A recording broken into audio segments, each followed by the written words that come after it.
I want to show you one of my favourite rudiments, something that I use and have used for many years, and I find this rudiment particularly versatile. It's the left flam triplet, and it's this.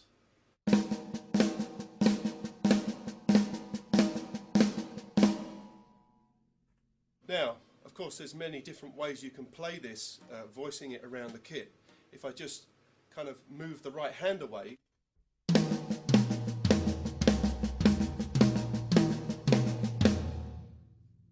kind of pulling into the flam, starting the flam on the tom, or I can push the hand away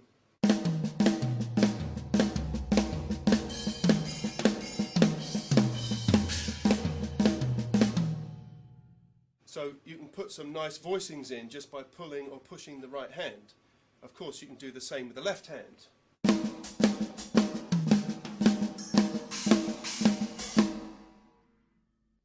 Now, I make two variations of this left flam triplet, and the variations are based on the amount of flam. So, I make a left flam triplet that I would call a yin-yang triplet because there's no flam. I close the flam right up to a double hit.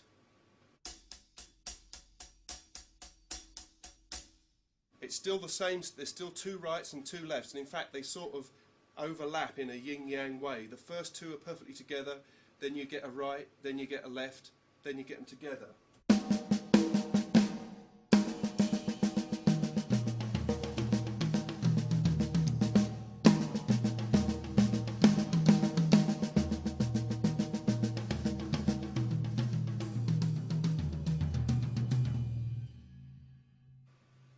And of course you can really get creative with the voicings.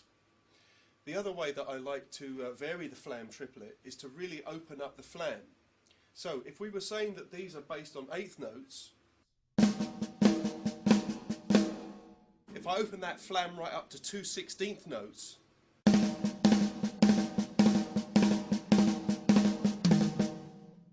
I believe that's called a hairter. I think of it as the Billy Cobham triplet because in the mid-70s it was something I heard him do, and it was about the hippest fill I could think of in about 1976.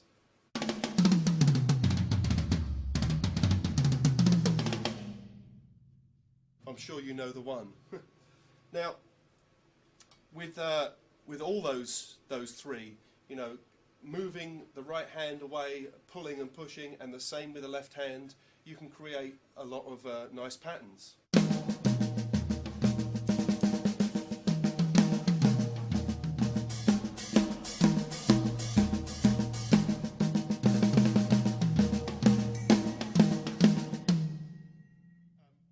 Another nice variation is to play what is commonly known as the bluster. Now, that involves a double note on the second right. So,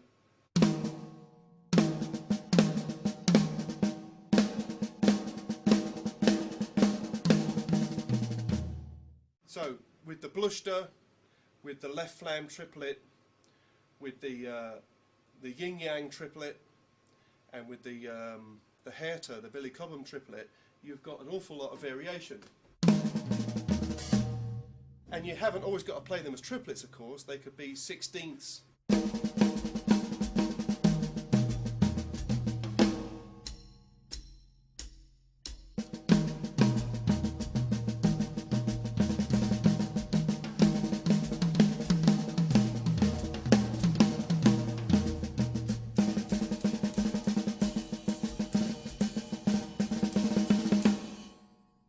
I always remember hearing Tony Williams play that kind of bluster triplet. And of course you can start replacing some of the notes with bass drum hits.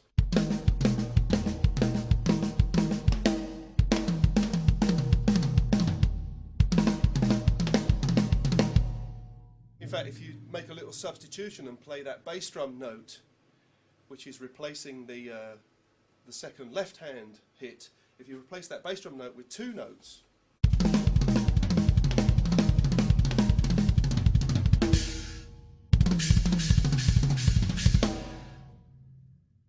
here's another variation of the bluster, where instead of making the extra double note on the right hand, I'm going to play that double note on the bass drum as a double note.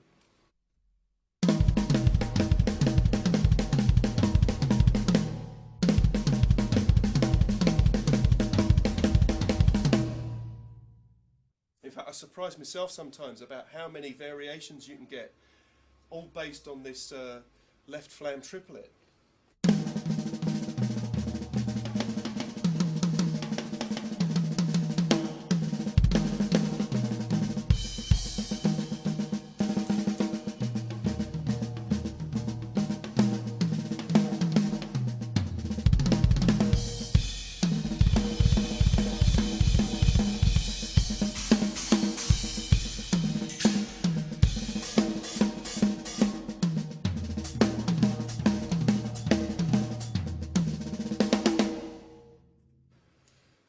Here's another variation you can make with the Herta triplet, and that is to play it on the bass drum.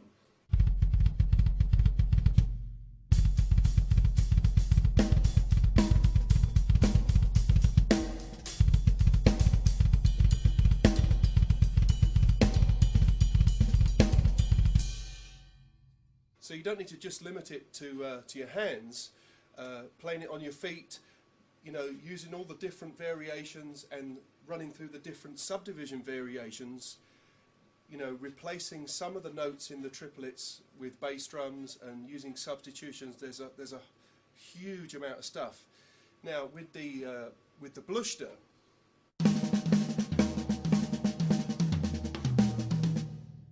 if you straighten out a Bluster, you end up with a sticking of right, left, right, right, left. Right, which is one of my favourite stickings. I don't even think it's a rudiment, but if I just straighten out the Bluster,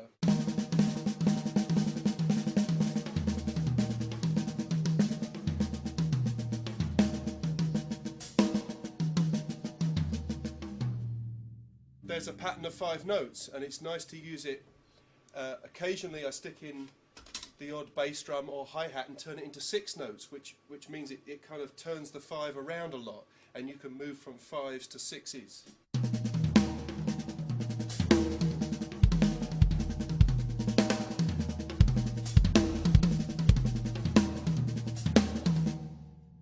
You'll notice on this album I use the right, left pattern quite a lot, a couple of times, you know, inside quite fast kind of jungle drumming.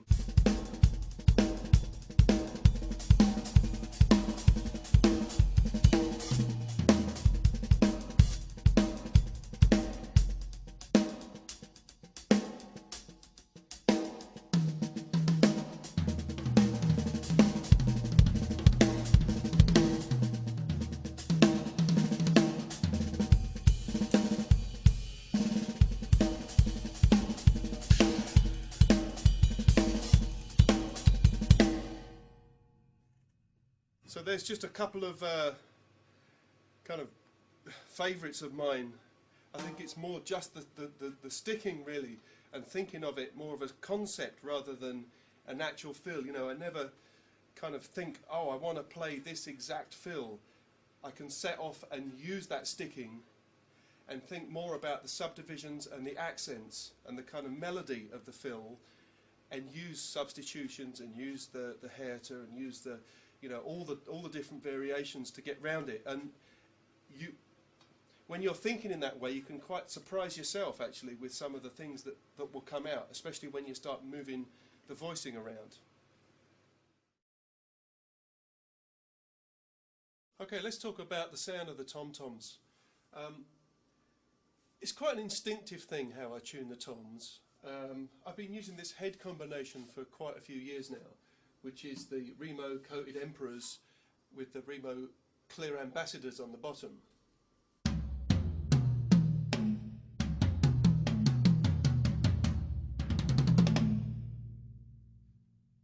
Strangely enough, the intervals between the first 4 toms always come out the same.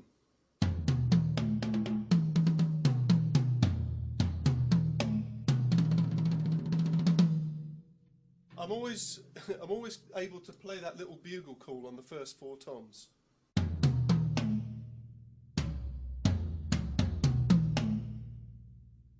Sometimes I like to play the toms as if I'm playing a marimba, you know, thinking of them from a melodic point of view.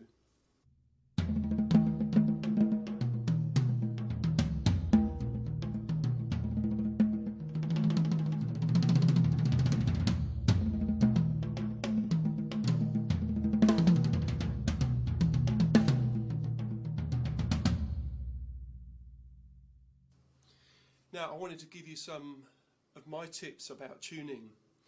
The first tip I could tell you is to go and check out the videos of Bob Gatson. I've learned a hell of a lot from watching his stuff on YouTube and his DVDs. I think he talks a lot of sense when it comes to tuning. You know, a lot of the things I've been doing have been, a lot of tuning things I've been doing has been very instinctive over the years. And when I say instinctive, that basically means not knowing what I'm doing, but just following my nose year after year after year. How long have I been tuning drums? Probably a good 35 years or so. Now here's some of the things I've learnt. You know, I always start by tuning the bottom head. And if you're tuning a drum that's got 2 heads on it, you need to kind of mute the one that you're not working on. Now, this is a Remo Clear Ambassador. I put the head on, I put the rim on, I tighten all the screws up to kind of finger tight, and then I get 2 keys. This is important. I get 2 keys and turn them both together at the same time and the same amount at opposite sides, and that pulls the head evenly all the way round. In the old days I would just go crank, crank, crank, crank, crank, crank, crank, you know, and the head would be kind of being pulled down one side more than the other. And it doesn't make physical sense to do that. Once I've got it up to a certain tension, you know, I'll push it down in the middle. There's a bit of cracking and creaking going on, and then I'll bring it back up to tension. Now, the way I test the tuning, you know, is to tap in front of each lug. But sometimes it's hard to hear the notes because if you're tuning, say, a 16-inch floor tom, the note can be so low that it's actually hard to hear what pitch you're listening to. So I push my finger into the middle of the skin.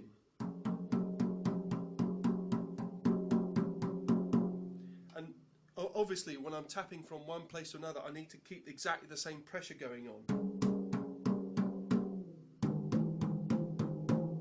Now I can clearly hear the differences. I can hear that this lug is lower than this one. Now I usually get to a position where I think, now do I want this to be higher or lower? If I want it to be higher, then I go looking for the lowest point.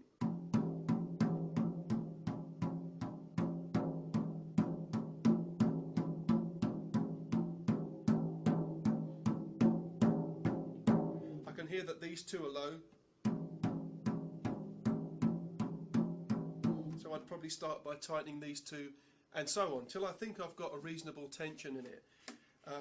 Sometimes under the right light conditions, when you push really hard, you can actually see some crinkling in front of some of the lugs, and that gives you a good clue that they could actually come up. You know, they're looser than the others. Now, when I go over to this side, I do exactly the same thing. I position the head, I put the screws on, tighten it all up, do the thing with the 2 keys, you know, and it's obvious to me that this one is lower than that one. And if I was playing this drum, and thought it's too low, then I would start by tightening that up. If I was playing this drum and I thought the pitch was too high, I'd be looking for the highest point,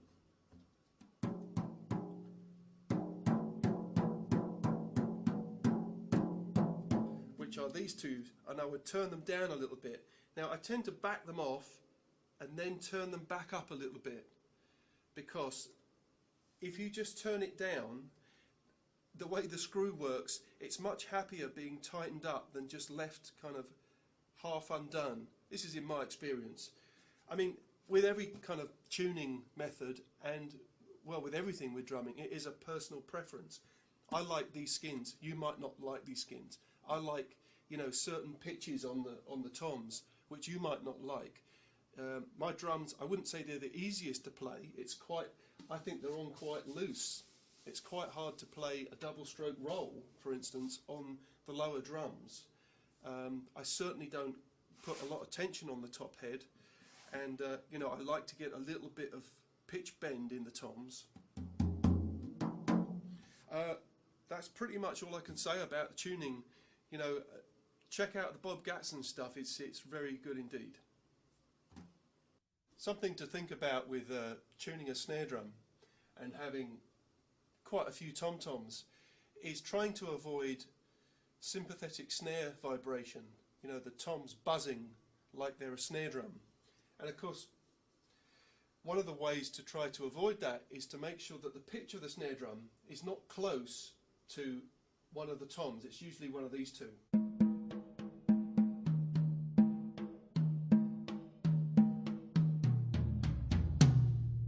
then when you turn the snares on,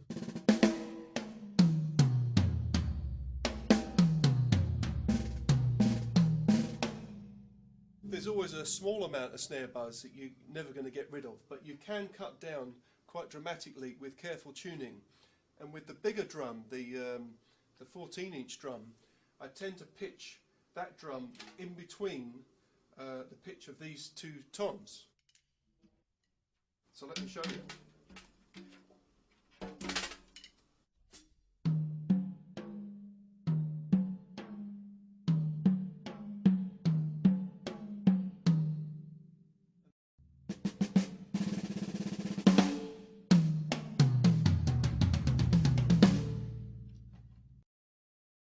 So I wanted to tell you the story of how I met Terry Branham and how this whole book DVD package was kind of conceived.